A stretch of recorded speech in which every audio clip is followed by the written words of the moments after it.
Xiyabanları tərk etmək mümkün deyil. Bu rəhbərdən ürəyimizi necə qopardaq? 37 il bu şəhərdə bilə-bilə ki, o da bu şəhərdədir, bu havada, bu atmosferdə nəfəs almışıq.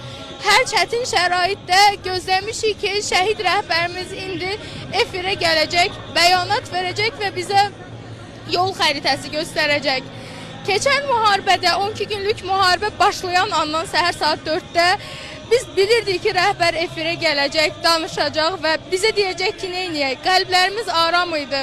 Amma bu müharibə başlayanda biz çox gözlədik ki, yenə də rəhbərimizin nurlu simasını efirdə görək. Amma buna nail olmadıq və bu əbədi olaraq bu nemət bizdən alındı. Bizim bu kədərimizi düşmənlər səhv başa düşməsinlər. İzləyicilərimiz səhv başa düşməsinlər. Biz kədərli deyilik. Ona görə ki, rəhbərimiz şəhid olub, yaxud düşmənimiz bizim rəhbərimizi hədəf alıb. Biz rəhbərsiz qalmamışıq. Hal-hazırda Ağa Seyid Müçtəba Xameneyi bizim şəhid rəhbərimizin xələf övladı bu ümmətin başındadır. Lazımi qədər, yetərincə və qüdrətlə, səlabətlə bu ümmətə rəhbərlik edir. Düşmənin qarşısında bizi izzətli saxlayır. Bizim kədərimiz sadəcə ona görədir ki, o nurlu sima üçün həddindən artıq darıxacağıq və sanki bundan o tərəfə gərək onun xatirələri ilə yaşayaq. Amma elə bu da bəsdir bizə.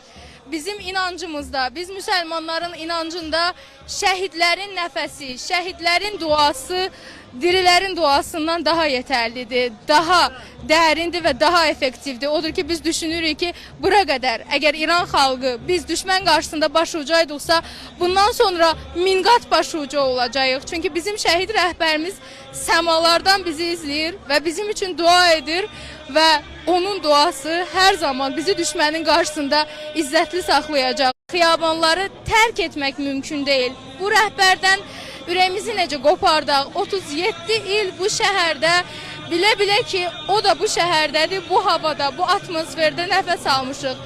Hər çətin şəraitdə gözləmişik ki, şəhid rəhbərimiz indi efirə gələcək, bəyanat verəcək və bizə yol xəritəsi göstərəcək. Keçən müharibədə, 12 günlük müharibə başlayan andan səhər saat 4-də biz bilirdik ki, rəhbər efirə gələcək, danışacaq və bizə deyəcək ki, neyniyək? Qəlblərimiz aram idi. Amma bu müharibə başlayanda biz çox gözlədik ki, yenə də rəhbərimizin nurlu simasını efirdə görək. Amma buna nail olmadıq və bu əbədi olaraq bu nemət bizdən alındı.